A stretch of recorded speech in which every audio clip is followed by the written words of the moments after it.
Pernah nggak sih kalian bertanya-tanya seberapa tinggi sebenarnya para nabi kita? Dari Nabi Adam yang katanya setinggi gedung bertingkat sampai Nabi Muhammad yang tingginya hampir mendekati kita.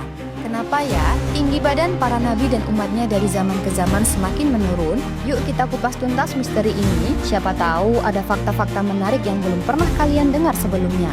Bayangkan, Nabi Adam, manusia pertama yang diciptakan Allah Subhanahu wa Ta'ala, konon memiliki tinggi yang sangat tinggi banget. Lalu bagaimana dengan nabi-nabi setelahnya? Apakah mereka juga setinggi itu? Dan kenapa tinggi badan manusia semakin lama semakin menurun? Apakah ada hubungannya dengan evolusi, lingkungan, atau mungkin ada alasan lain yang lebih mendalam?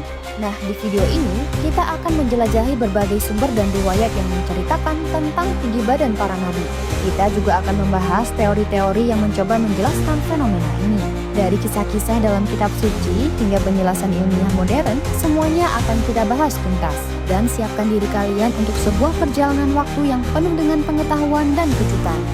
Namun sebelum lanjut ke pembahasan tinggi para nabi, alangkah baiknya buat teman-teman doyan cerita untuk tekan tombol like, komen, dan subscribe agar kami lebih semangat lagi untuk merangkum dan membawakan info serta kisah yang unik dan menarik untuk kalian semua. Mari kita simak bersama.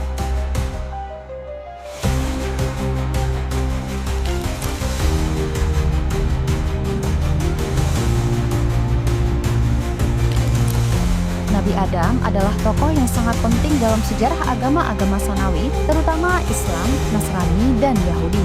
Beliau dikenal sebagai manusia pertama yang diciptakan oleh Allah Subhanahu wa Ta'ala dan menjadi bapak dari seluruh umat manusia.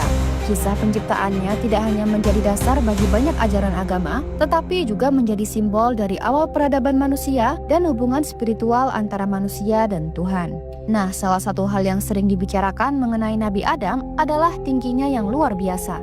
Berdasarkan hadis yang diriwayatkan oleh Abu Hurairah, Nabi Adam memiliki tinggi sekitar 60 hasta yang jika diukur dengan satuan modern setara dengan sekitar 27,5 meter. Tinggi ini jelas sangat berbeda dengan ukuran manusia saat ini yang rata-rata hanya sekitar 1,7 meter. Rasulullah Shallallahu Alaihi Wasallam bersabda, Allah menciptakan Adam dengan tinggi 60 hasta sekitar 27,5 meter. Hadis riwayat Bukhari. Ketinggian Nabi Adam ini bukan hanya menunjukkan kebesaran Allah dalam menciptakan manusia, tetapi juga memberikan gambaran tentang bagaimana perubahan fisik manusia seiring berjalannya waktu. Beberapa ulama berpendapat bahwa tinggi manusia mengalami penurunan seiring dengan pergeseran zaman dan kondisi lingkungan yang berbeda. Mengenai periode kehidupan Nabi Adam, memang tidak ada tanggal atau tahun yang pasti yang bisa dijadikan acuan. Banyak ulama dan ilmuwan yang mencoba memperkirakan